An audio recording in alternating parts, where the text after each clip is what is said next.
Hello, नमस्कार friend, Radhe Radhe, Ram Ram. कैसे हैं आप लोग? बढ़िया होंगे। मैंने आपको ये जो वर्णमाला चैप्टर था वो उस दिन कंप्लीट करवाया था, उसी के आज हम प्रश्नोत्तर लेकर आए हैं। जितने भी यहाँ पे बनते हैं सारे यहाँ पे कवर करवाने वाले हैं। और प्लीज़ अच्छा लगे तो लाइक कीजिए, मेरे चैनल को सब्सक्राइब कीजिए, ठीक है। और वीडियो में अंत तक बने रहिए, ठीक है। ये PYQ क्वेश्चन है, हर परीक्षा की दृष्टि से बहुत महत्वपूर्ण है और जो हमारे हर एग्ज़ाम में पूछे जाते हैं। और वर्णमाला से यहाँ से एक भी क्वेश्चन बाहर नहीं जाने वाला है, ठीक है। चलिए देखते हैं। हिंदी वर्णमाला में ऊष्म व्यंजन कौन कौन से हैं? पहला क्वेश्चन हमारा है, हिंदी वर्णमाला में ऊष्म व्यंजन कौन से हैं? तो ऊष्म व्यंजन कितने होते हैं? 4 होते हैं। कौन कौन से होते हैं? श, श, श, श, ह। ये ऑप्शन ए सही होगा इसका, ठीक है। अगला क्वेश्चन है, हिंदी के जिन वर्णों का उच्चारण करते समय केवल श्वास का प्रयोग किया जाए उन वर्णों को क्या कहते हैं? हिंदी के जिन वर्णों का उच्चारण करते समय केवल श्वास का प्रयोग किया जाए उन वर्णों को क्या कहते हैं? तो केवल श्वास का प्रयोग किया जाता है उसे अघोष कहते हैं। क्या कहते हैं? अघोष, ठीक है। अगला क्वेश्चन है, य र ल व व्यंजनों को कहते हैं, य र ल व व्यंजनों को क्या कहते हैं? तो य र ल व व्यंजनों को क्या कहते हैं? स्पर्श व्यंजन, अंतस्थ व्यंजन, ऊष्म व्यंजन, उपयुक्त में से कोई नहीं। तो इसको कहते हैं अंतस्थ व्यंजन, ठीक है। अंतस्थ व्यंजन कहते हैं। अगला क्वेश्चन हमारा है, निम्नलिखित में से ओष्ठ ध्वनि नहीं है। इसमें पूछ रहा है ओष्ठ ध्वनि नहीं है, तो उसमें ओष्ठ ध्वनि कौन सी नहीं है पूछ रहा है। तो पा पा उपपद्यमानिया नाम ओष्ठो, तो पा है, ठीक। ओष्ठ पा फा बा भा भी है, पा वर्ग में भा आता है। पा फा बा भा माँ भी है। तो ये चा नहीं, इचु ऐसा नाम तालु, ये चा वर्ग में आता, तो ये तालु से होता है, ठीक है। अगला क्वेश्चन देखते हैं। प्लीज़ आप चैनल पे नए हैं तो चैनल को सब्सक्राइब जरूर कीजिए, यहाँ पे बहुत अच्छा कंटेंट प्रोवाइड करवाने वाली हूँ। और जो हमारे भाई बहन यूपी पुलिस की तैयारी कर रहे हैं वो हमारे चैनल को सब्सक्राइब कर लीजिए। यहाँ पे पूरी हिंदी कंप्लीट और GS कंप्लीट की तैयारी करवाने वाले हैं, ठीक। और बहुत अच्छे लेवल के क्वेश्चन यहाँ पे करवाने वाले हैं। हिंदी की तालव्य ध्वनियाँ हैं कौन कौन सी? तो इचू ऐसा नाम तालु, तो चा छा जा झा, यानी कि चा वर्ग होता तालव। अगला क्वेश्चन देखते हैं, कौन सी ध्वनि अल्प प्राण है? पूछ रहा है कौन सी ध्वनि अल्प प्राण है, ठीक है। तो अल्प प्राण, महाप्राण, कौन कौन सी ध्वनियाँ होती हैं? तो यहाँ पे पूछ रहा कौन सी ध्वनि अल्प प्राण है। तो अल्प प्राण कौन सी है? ता है, ठीक। यहाँ पे ता है अल्प प्राण। अगला क्वेश्चन देखते हैं, हिंदी की स्पर्श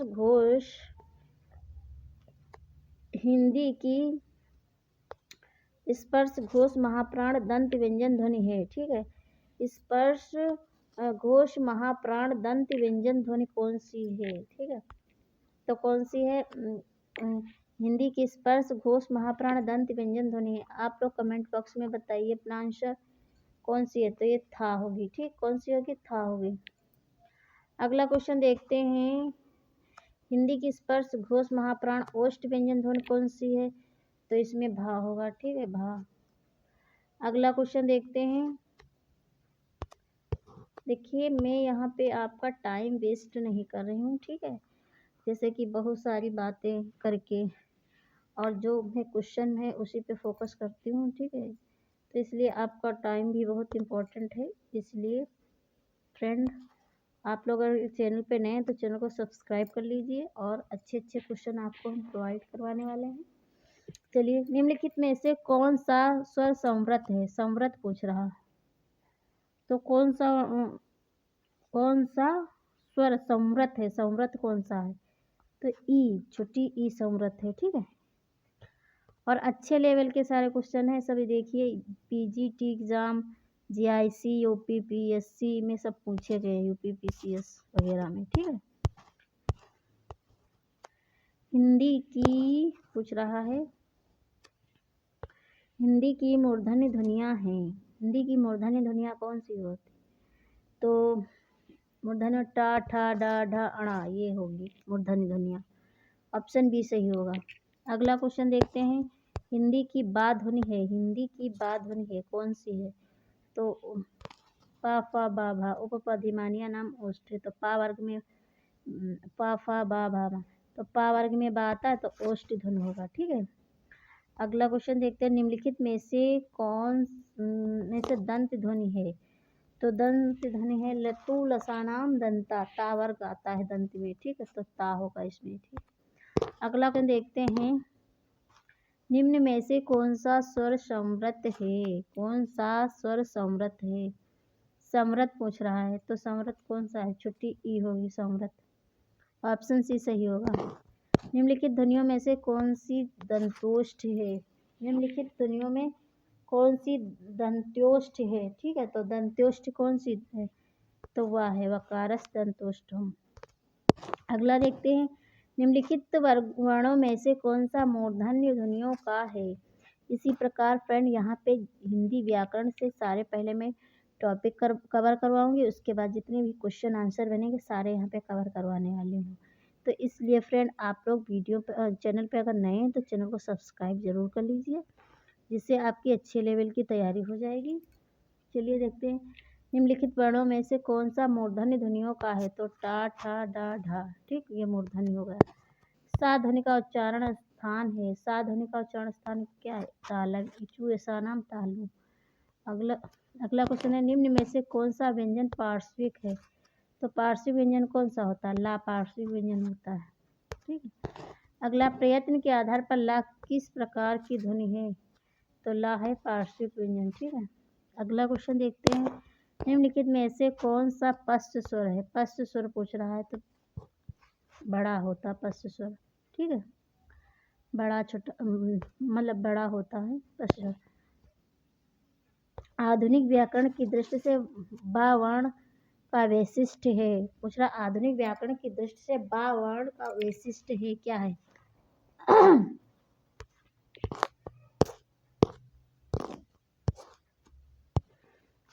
तो बा वर्ण का वैशिष्ट क्या है? द्वयोष्ठ है। ठीक है, स्पर्श है, अल्प प्राण है, घोष है, निरनुनासिक है। द्वयोष्ठ है, स्पर्श है, अल्प प्राण है, घोष है, निरनुनासिक है। ठीक, बा। अगला देखते हैं, निम्नलिखित में से कौन सा वर्ण उच्चारण की दृष्टि से दंती नहीं है? पूछ रहा है कौन सा वर्ण उच्चारण की दृष्टि से दंती नहीं है? तो टा वर्ग नहीं है दंती। अगला क्वेश्चन देखते हैं, छा वर्ण का किसके योग से बना है? छा, तो का प्लस शा, छा बनता है, का प्लस शा, तो ऑप्शन ए सही होगा। कौन सा होगा? ऑप्शन ए सही होगा इसका। ठीक है, अगला क्वेश्चन है, स्वर ध्वनि के प्रकार हैं। स्वर ध्वनि के प्रकार हैं, कितने हैं? तो दीर्घ स्वर, प्लुप्त स्वर, हस्व स्वर। ये हस्व स्वर, दीर्घ स्वर, प्लुप्त स्वर, ये तीनों प्रकार हैं स्वर ध्वनि के। ठीक है, अगला क्वेश्चन देखते हैं, हिंदी वर्णमाला में वर्ण कितने हैं? तो हिंदी वर्णमाला में 52 वर्ण हैं और 33 व्यंजन, और जो है 11 स्वर और 4 संयुक्त व्यंजन, और यही सब और डाढ़ा, ये सब मिला 52 होते हैं। वर्णमाला किसे कहते हैं? वर्णमाला किसे वर्णों के व्यवस्थित समूह को क्या कहते हैं? वर्णमाला। वर्णमाला किसे कहते हैं? वर्णों के व्यवस्थित समूह को वर्णमाला कहते हैं। अगला क्वेश्चन, हिंदी की सा ध्वनि है, सा ध्वनि है, तो तालव, इचू ऐसा नाम तालु, इसका सूत्र है सा ध्वनि। निम्नलिखित में से कंठ ध्वनियाँ कौन सी हैं? तो अकु विसर्जनीय नाम कंठा, इसका सूत्र है, तो का खा होगा, का वर्ग कंठ। ओ आओ किस प्रकार के वर्ण हैं? ओ आओ वकारस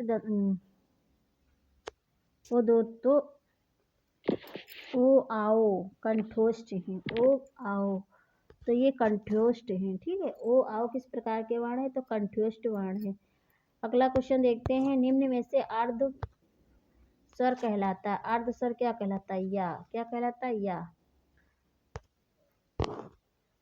महाप्राण ध्वनियाँ व्यंजन वर्ग में किससे संबंधित है? तो महाप्राण दूसरा चौथा, और पहला तीसरा पांचवा अल्प प्राण, और दूसरा चौथा जो होता महाप्राण होता। ठीक है, अब यहाँ पे पूछ रहा कौन सा अमानक वर्ण है? तो अमानक वर्ण कौन सा होगा? आप लोग अपने आंसर कमेंट में बताते रहिए भा। ठीक है। अगला क्वेश्चन है का गा जा का गा जा फा ध्वनियाँ किसकी हैं? का गा जा फा ध्वनियाँ जो है अरबी फारसी की। किसकी? अरबी फारसी की। निम्नलिखित में से कौन सा वर्ण घोष है? पूछ रहा है निम्नलिखित में से कौन सा वर्ण घोष है? तो दा घोष है। वावेल को हिंदी में कहते हैं, क्या कहते हैं? तो वावेल को हिंदी में कहते हैं स्वर। कॉन्सोनेंट को व्यंजन। वावेल को हिंदी में कहते हैं स्वर और कॉन्सोनेंट व्यंजन। ठीक है। ओ सॉरी, हाँ स्वर कहते हैं और कॉन्सोनेंट व्यंजन। अगला क्वेश्चन देखते हैं जिन शब्दों के अंत में छुटा आ आता है, जिन शब्दों के अंत में छुटा आ आता है उन्हें क्या कहते हैं? तो उन्हें कहते हैं अकारांत। और बड़ा होता तो आकारांत, होती तो इकारांत, बड़ी होती तो ईकारांत, छोटा हो तो उकारांत, बड़ा हो तो उकारांत, ऐसे होते हैं। रीढ़ हो तो रीकारांत, ऐसे होते हैं। ठीक है। अगला क्वेश्चन देखते हैं। चलिए, हिंदी भाषा में मूलतः वर्णों की संख्या कितनी मानी गई है? हिंदी भाषा में मूलतः वर्णों की संख्या कितनी मानी गई? तो 52 मानी गई मूलतः वर्णों की संख्या। अगला, निम्न में से ओष्ठ ध्वनि है, ओष्ठ ध्वनि कौन सी है? तो पा फा बा भा, ये सब ओष्ठ होते, फा होगा इसमें। अगला क्वेश्चन, निम्नलिखित में से एक वर्ण व्यंजन नहीं है। ये सब आए हुए एग्जाम है विगत वर्षों में, ओ सॉरी विगत वर्षों में आए हुए हैं एग्जाम में। ठीक है। क्वेश्चन जो है बहुत अच्छे हैं। ठीक है। तो निम्नलिखित में से एक वर्ण व्यंजन नहीं है, तो कौन सा नहीं है? छुटाऊ नहीं। ठीक है, ये स्वर के अंतर्गत आता है। अगला, कौन स्वर नहीं है? पूछ रहा है यहाँ पे कौन सा स्वर नहीं है? तो बा नहीं है स्वर। ठीक है। तो निम्नलिखित में से कौन सा टा वर्ग का नहीं है? टा वर्ग का। तो टा ठा डा ढा अणा, ये घा नहीं है, ये का वर्ग का है। ठीक है। हिंदी वर्णमाला के स्वरों की कुल संख्या है। हिंदी वर्णमाला के स्वरों की संख्या कुल कितनी? 11 है। निम्नलिखित में से कौन सा स्वर नहीं है? पूछ रहा कौन सा स्वर नहीं है? तो स्वर कौन सा नहीं है? तो जा नहीं है। कौन सा नहीं है? जा नहीं है। अगला देखते हैं, घा का उच्चारण स्थान कौन सा है? तो घा का क्या है? का खा। अकु विसर्जनीय नाम कंठा, का खा गा घा अंगा, तो कंठ होगा। अगला क्वेश्चन, निम्नलिखित में से संयुक्त व्यंजन कौन सा है? तो संयुक्त व्यंजन कौन से होते? छ त्रंग ज्ञा स्रा। ठीक है, 4 संयुक्त व्यंजन होते, तो इसमें ज्ञा होगा। ज्ञा वर्ण किन वर्णों के संयोग से बनता है? तो ज्ञा वर्ण जा प्लस या, तो आधा जा प्लस या से ज्ञा बनता है। क्या बनता है? ज्ञा। तो यही होगा। कौन वर्ण ओष्ठ नहीं है? पूछ रहा कौन सा वर्ण ओष्ठ नहीं है? तो ओष्ठ इसमें कौन सा नहीं है? तो ओष्ठ कौन सा नहीं है? पा फा बा भा मा और छुटा, तो इसमें बड़ा आ नहीं होगा। ठीक है। ये कंठ के अंतर्गत आता है। अल्प प्राण ध्वनियों का समूह कौन सा है? तो अल्प प्राण पहला तीसरा पांचवा। तो पहला तीसरा पांचवा किसमें आता है? तो ये जा जा या, पहला तीसरा पांचवा अल्प प्राण और दूसरा चौथा महाप्राण। ठीक, महाप्राण। ठीक है। और पहला और दूसरा अघोष, तीसरा चौथा पांचवा सघोष, ऐसे होता है। वर्ण शब्द का अर्थ नहीं होता। वर्ण शब्द का अर्थ नहीं होता, क्या नहीं होता है? तो वर्ण का रंग भी होता, जाति भी होती, अक्षर भी होता, आकाश नहीं होता। ठीक है। अगला क्वेश्चन देखते हैं, कौन वर्ण घोष नहीं है? कौन सा वर्ण घोष नहीं है? तो अघोष सघोष, तो अघोष को ही घोष कहते हैं। ठीक है। तो इसमें घोष नहीं है, पूछ रहा है।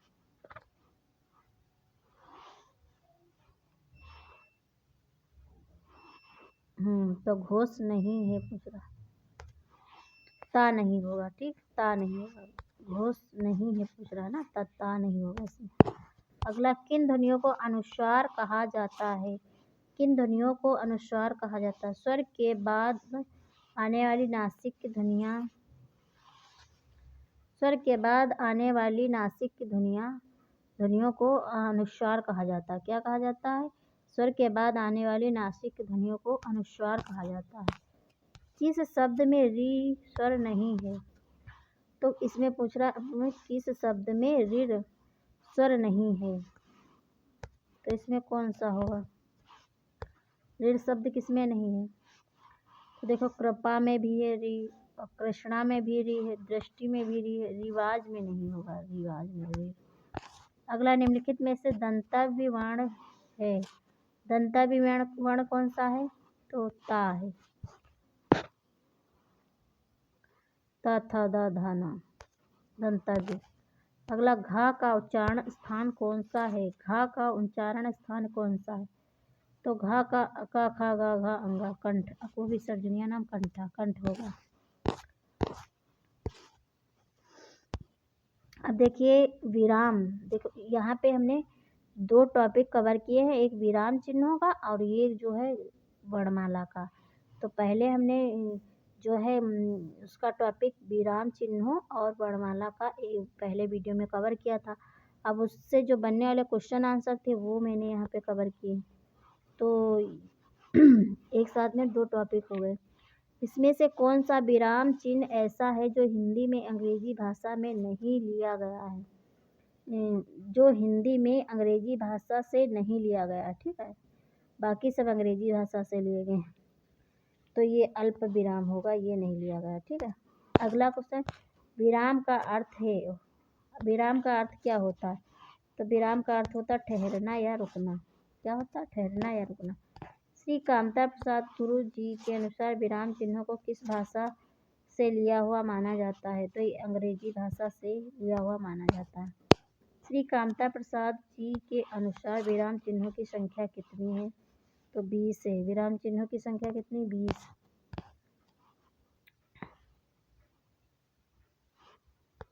अल्प विराम चिन्ह को पहचानिए, तो अल्प विराम चिन्ह कौन सा होगा इसमें?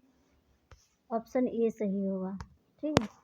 आशीष राहुल राजा शुक्ल और वैभव अपने कार्य में संलग्न है, इस वाक्य में उचित विराम चिन्ह है। तो यहाँ पे पूर्ण विराम है, ठीक। जहाँ एक ही व्याकरणिक कोट के कई शब्द आए, उनके बीच में संयोजक और वा इत्यादि ना हो तो अल्प विराम का प्रयोग होता है। सॉरी, इसमें पूर्ण विराम नहीं होगा, इसमें होगा अल्प विराम, ठीक। ऑप्शन ए सही होगा। अगला, आनंद घर आया, थोड़ी देर रुका और चला गया, इस वाक्य में उचित विराम होगा, तो इसमें भी अल्प विराम होगा। जहाँ 2 से अधिक वाक्यांश आए पर उनके बीच संयोजन ना हो तो अल्प विराम चिन्ह का प्रयोग होता है, जैसे आनंद घर आया, थोड़ी देर रुका और चला गया। अगला, मैं कृष्ण के घर पहुंचा परंतु वह नहीं, इस वाक्य में कौन सा विराम चिन्ह लगेगा? तो अल्प विराम लगेगा। वाक्य में प्रयुक्त होने वाला अवयवों किंतु, परंतु, लेकिन, भी आदि के पहले अल्प विराम लगता है, जैसे कृष्ण के घर पहुंचा परंतु वह नहीं मिला।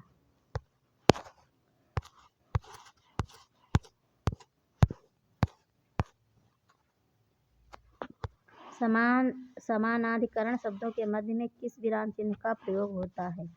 तो ये होता अल्प विराम का। समानाधिकरण शब्दों के मध्य में, जैसे देश के प्रधानमंत्री श्री नरेंद्र मोदी गणतंत्र दिवस के अवसर पर देश को बधाई दी, ठीक है। देश के प्रधानमंत्री श्री नरेंद्र मोदी ने गणतंत्र दिवस के अवसर पर देश को बधाई दी, यहाँ पे बीच में ये अल्प विराम लगा है, ठीक है। वाक्य में जब एक ही प्रकार की कई संज्ञाएं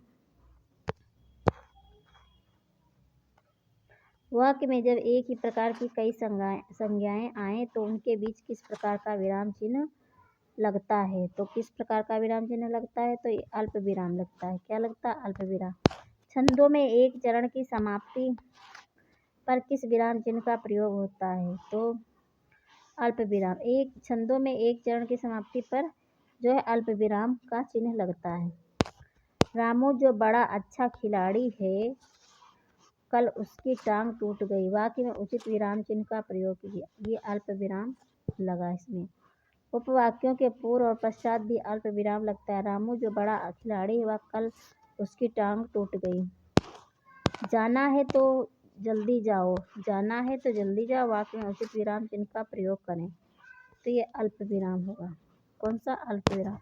जाना है तो जल्दी जाओ ऐसे वाक्य के खंडों के बाद भी अल्प विराम लगता है, जिसके बाद लगने वाले तो तब वह आदि का लोप हो जाता है। माँ मेरा कल्याण करो। वाक्य में उचित विराम चिन्ह है तो कौन सा है? माँ मेरा कल्याण करो। हाँ, नहीं, अच्छा तथा संबोधन कारक के बाद अल्प विराम लगता, तो फिर यहाँ पे भी अल्प विराम। माँ मेरा कल्याण करो ऐसे वाक्यों में हाँ, नहीं, अच्छा तथा संबोधन कारक के बाद अल्प विराम लगता है। जब वाक्य में एक समान अधिकरण का प्रयोग होता है तो किस विराम चिन्ह का प्रयोग होता है? तो होता अर्धविराम का। किसका होता? अर्धविराम। किसका होता? अर्धविराम। मिश्रित तथा संयुक्त वाक्यों में विरोध का भाव प्रकट करने के लिए किस विराम चिन्ह का प्रयोग किया जाता है? तो अर्धविराम का। अर्धविराम के ऊपर बहुत सारे क्वेश्चन दिए। कारणवाचक क्रिया विशेषण में किस प्रकार का विराम चिन्ह का प्रयोग होता है? कारणवाचक, तो अर्धविराम का। अगला, पूर्ण विराम का प्रयोग किया जाता है वाक्यों के अंत में जो है पूर्ण विराम का प्रयोग किया जाता है। किस वाक्य में पूर्ण विराम चिन्ह का प्रयोग नहीं किया गया है? तो छंदों के एक चरण की समाप्ति पर। अगला क्वेश्चन, तुम कब आओगे? इस वाक्य में उचित विराम चिन्ह का प्रयोग करें तो प्रश्नवाचक चिन्ह होगा। तुम कब आओगे? ठीक है। आहा तुम्हें पाकर कितना आनंद आ रहा है। वाक्य में उचित विराम चिन्ह का प्रयोग करें तो विस्मयादि बोधक चिन्ह का प्रयोग हुआ है। आहा तुम्हें पाकर कितना आनंद आ रहा। वाक्य में उचित विराम चिन्ह का प्रयोग करें, विस्मयादि बोधक चिन्ह है। ठीक है। कबीर वाणी के डिक्टेटर थे। इस वाक्य में किस विराम चिन्ह का प्रयोग हुआ है? कबीर वाणी के डिक्टेटर थे। इस वाक्य में उद्धरण चिन्ह का प्रयोग हुआ। किसका हुआ? उद्धरण चिन्ह का। संयोजक चिन्ह को किस अन्य नाम से जानते हैं? तो सामसिक चिन्ह के नाम से जानते हैं संयोजक चिन्ह। भूल सुधारने अथवा शब्दों में किसी त्रुटि को सही दिखाने के लिए किस कोष्ठक का प्रयोग किया जाता है? तो ये किया जाता है वर्गाकार कोष्ठक का प्रयोग। विवरण चिन्ह को पहचानिए। विवरण चिन्ह इसमें से कौन सा है? तो ये हमारा विवरण चिन्ह हो गया। पुनरुक्ति व लाघव चिन्ह को पहचानिए। तो पुनरुक्ति व लाघव चिन्ह ये। ठीक है। अगला क्वेश्चन,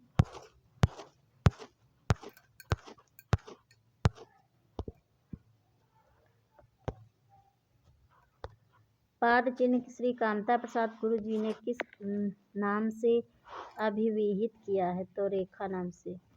पाद चिन्ह श्री कामता, इसे पाद चिन्ह या रेखा कहते। इस चिन्ह के द्वारा महत्वपूर्ण पंक्तियों को रेखांकित किया गया है।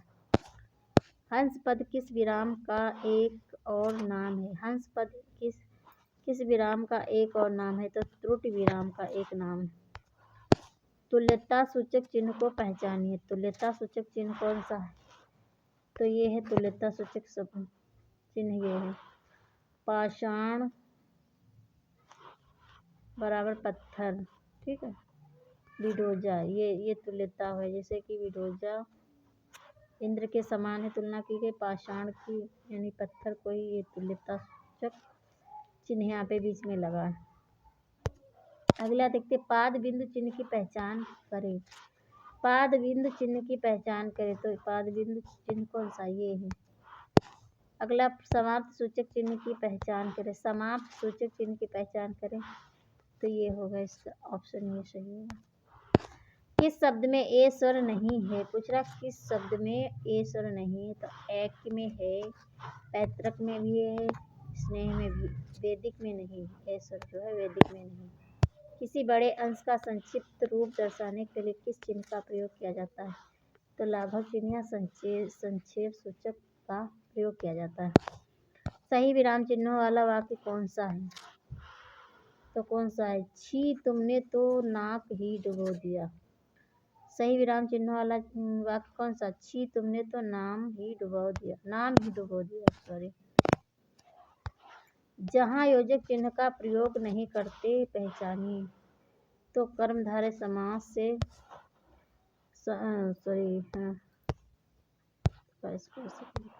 कर्मधारय समास से बने शब्दों में योजक चिन्ह का प्रयोग